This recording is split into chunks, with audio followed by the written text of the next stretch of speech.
Plus de 10 milliards de bulbes de fleurs. 10 milliards de petites merveilles de la nature. Chaque année, sous la terre.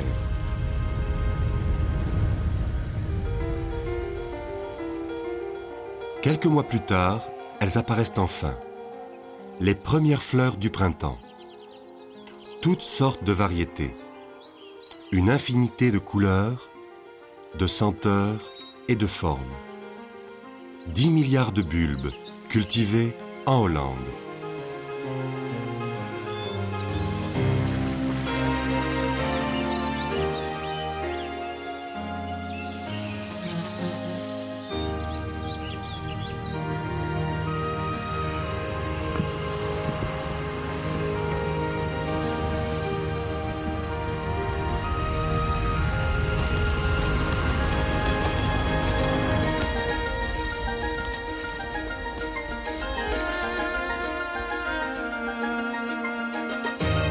Les milliards de bulbes sont expédiés, prêts à être plantés aux 4 coins du monde.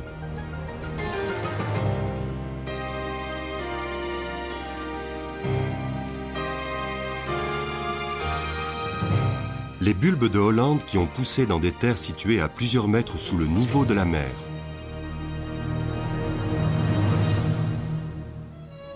Il y a plus de 4 siècles que la tulipe a été cultivée pour la première fois aux Pays-Bas.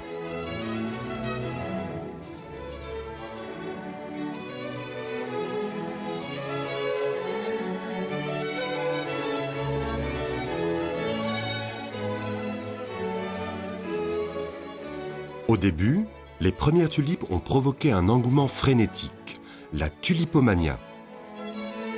Le bulbe de tulipe était un placement recherché. On les payait des milliers de florins. Mais cette frénésie de placement ne dura pas très longtemps. Très vite, les premières entreprises horticoles firent leur apparition. Les horticulteurs choisirent les meilleurs endroits possibles pour cultiver les bulbes. Les terrains sablonneux le long de la côte, et plus tard, les terrains argileux du nord des Pays-Bas.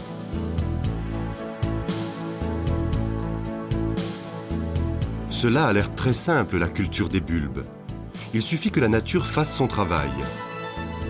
Mais à l'époque, tout restait encore à découvrir. La culture en serre, la multiplication, la sélection.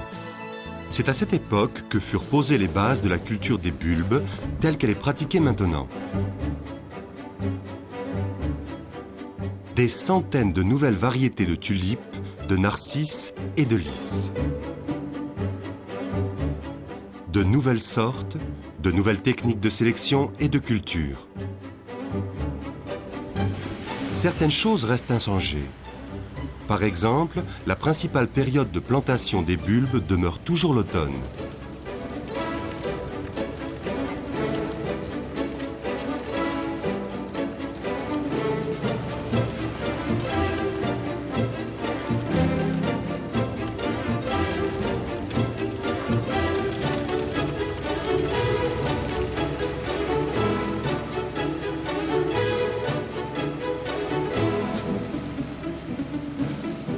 Puis suit une période de repos de plusieurs mois. Des recherches sur de nouvelles méthodes de lutte contre les maladies et de protection des plantes sont menées dans divers instituts et stations expérimentales.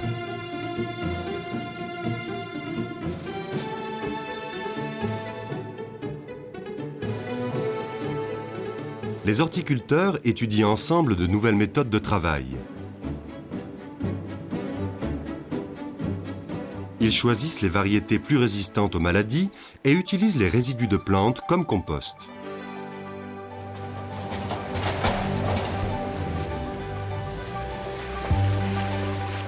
L'inondation des terres permet de détruire les moisissures du sol et les mauvaises herbes, tout en respectant l'environnement. On tente, en fait, constamment d'obtenir un bulbe d'une qualité et d'une résistance maximale. La recherche s'oriente sur tout le cycle de vie du bulbe, de la qualité du sol à la durée de vie des fleurs. Et on s'efforce de trouver de nouvelles méthodes, toujours plus efficaces, de sélection et de multiplication des plantes, comme la technique de pointe des explants en laboratoire. Le bulbe est le fruit de la sélection et la multiplication, c'est-à-dire d'une collaboration entre l'homme et la nature.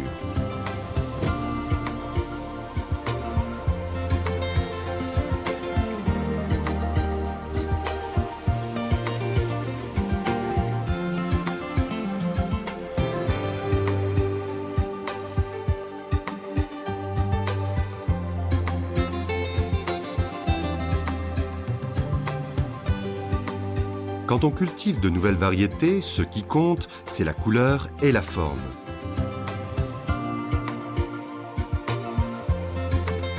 Ou, comme pour les lys, le nombre de boutons par tige.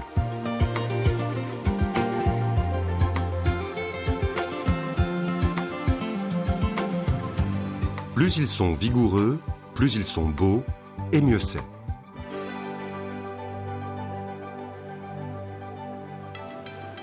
Pour parvenir à un résultat optimal, on utilise une technique fascinante pour multiplier les bulbes. Pour les jacinthes par exemple, on évide le fond du bulbe, ce qui permet la production d'un grand nombre de nouveaux bulbes. D'autres espèces exigent des techniques différentes. Pour les tulipes, cela prend parfois 20 ans pour qu'une nouvelle variété s'impose sur le marché.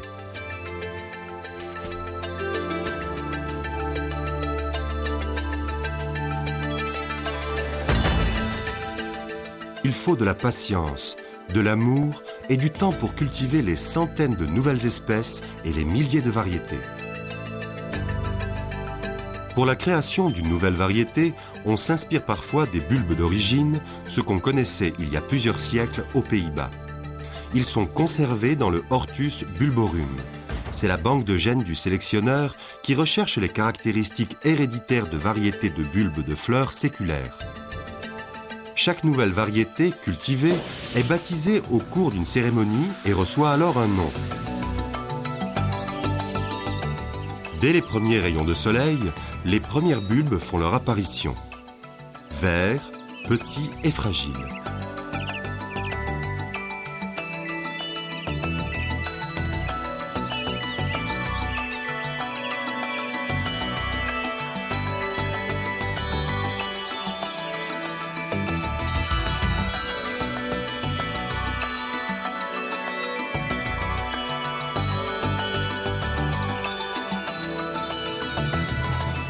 Un moment magique pour les horticulteurs. Un moment magique pour les touristes.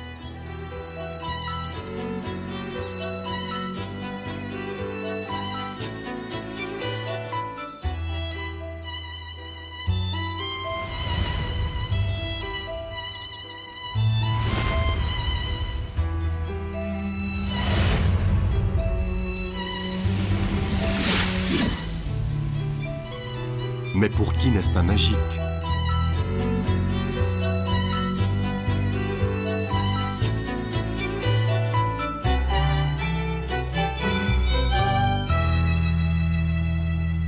Toutefois, le producteur, quant à lui, a une autre préoccupation. Les plantes subissent en effet un nouveau contrôle et on ne garde que celles qui répondent à certaines exigences très strictes. Vers la fin du printemps, on plante les bulbes d'été, comme ceux de glaïeul, de bégonia et de dahlia.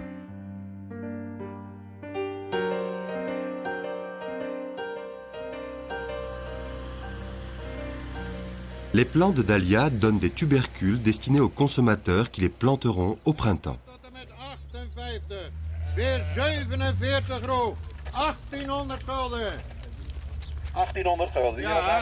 Autrefois, on vendait beaucoup de bulbes dans ce que l'on appelle les ventes vertes. La vente avait lieu sur le terrain, alors que la plante était encore verte. Ces ventes sur le terrain existent toujours mais ne constituent plus qu'une petite partie du commerce des bulbes.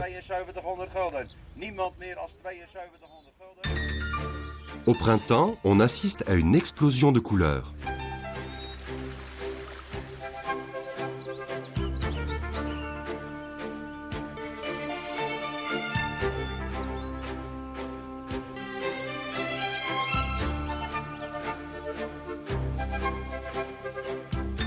Au Au moment où les fleurs sont en pleine floraison, on les essime. C'est plutôt bizarre, mais nécessaire, car une fois l'essimage effectué, toute l'énergie ne va plus vers la fleur, mais vers le bulbe. Or, ce qui compte dans le cas présent, c'est la qualité du bulbe. Heureusement, on utilise une partie des fleurs essimées pour le corso fleuri annuel.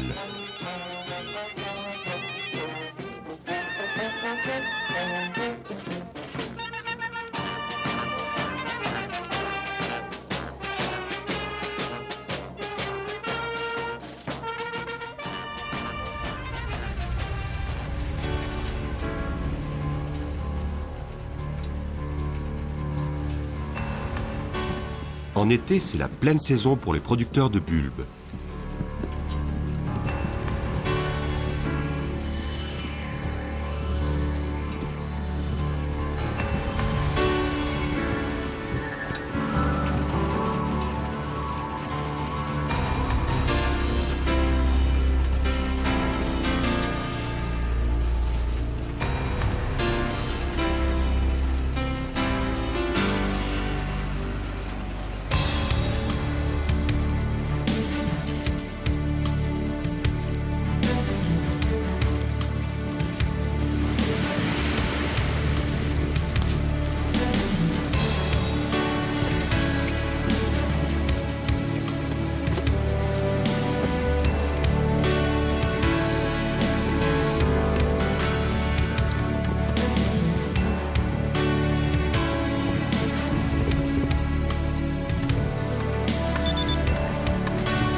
Les bulbes sont vendus par l'intermédiaire de bureaux d'achat et de vente spécialisés. Une petite partie seulement est vendue dans le cadre des ventes au cadran. 13,65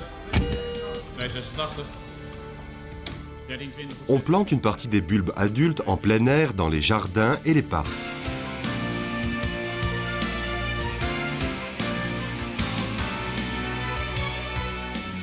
Les bulbes destinés à la bulbiculture à l'étranger sont soumis à une température particulière.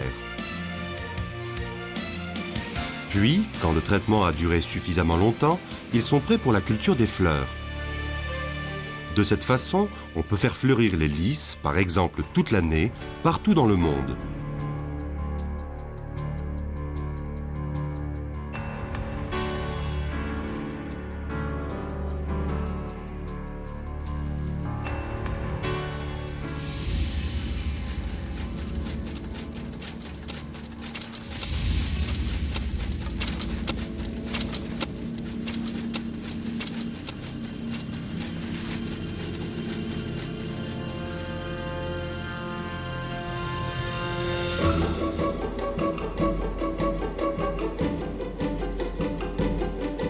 Avant d'expédier les bulbes, l'exportateur contrôle leur bon état et leur qualité. C'est valable aussi bien pour les bulbes proposés dans les grandes surfaces et les jardineries que pour ceux destinés à la culture de fleurs à l'étranger.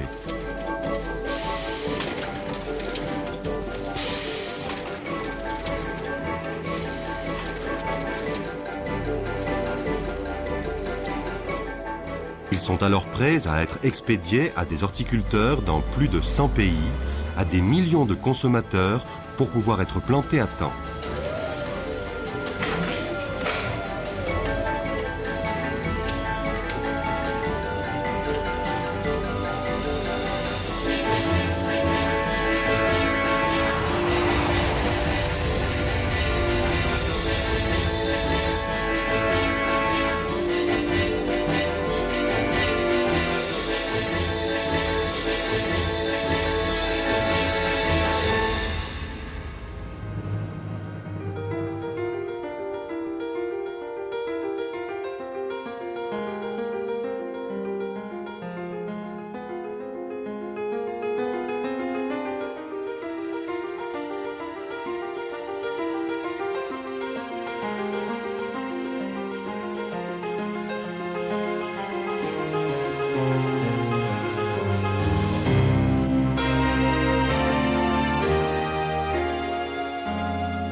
le consommateur sera aussi récompensé de ses efforts par toute une palette de couleurs.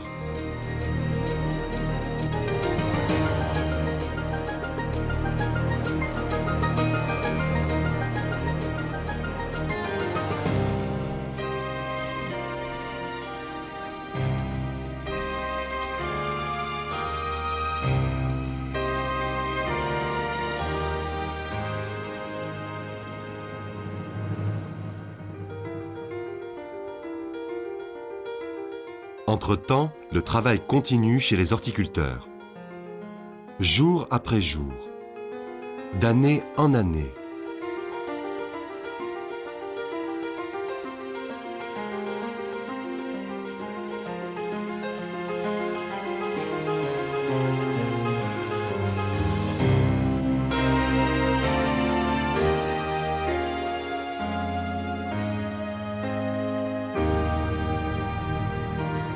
C'est un effort continu vers une perfection naturelle.